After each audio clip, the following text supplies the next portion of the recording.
If you love me, won't you?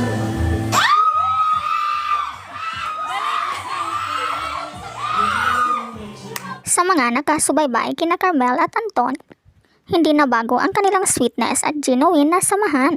Ngunit kumakailan, isa na namang eksena ang muling nagpakilig sa kanilang fans ng mga lolo at lola habang kumakanta si Carmel ng isang emosyonal at puno ng pusong awitin. Kapansin-pansin ang lalim ng kanyang interpretasyon.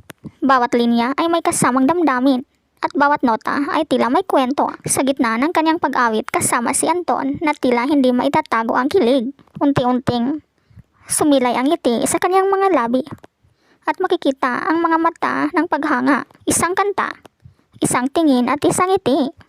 Sapat na upang maipakita ang tunay na koneksyon ng dalawang tao. Parang sinasabi ni Anton na ang simpleng pag-awit ni Carmel ay naging isang sandali ng paghanga at kilig. Para sa mga nakakapanood, ito ay naging paalala kung gaano kalakas ang kanilang chemistry. Ikaw, anong masasabi mo dito?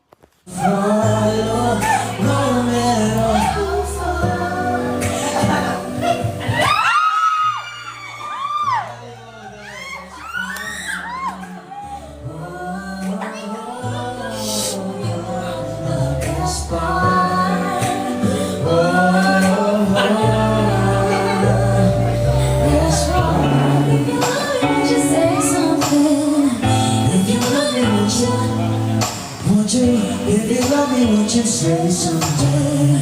If you love me, won't you? Love me, won't you? If you love me, won't you say something? If you love me, won't you? If you love me, won't you say something? If you love me, won't you? Love me, won't you? If you love me, won't you say something? If you love me, won't you?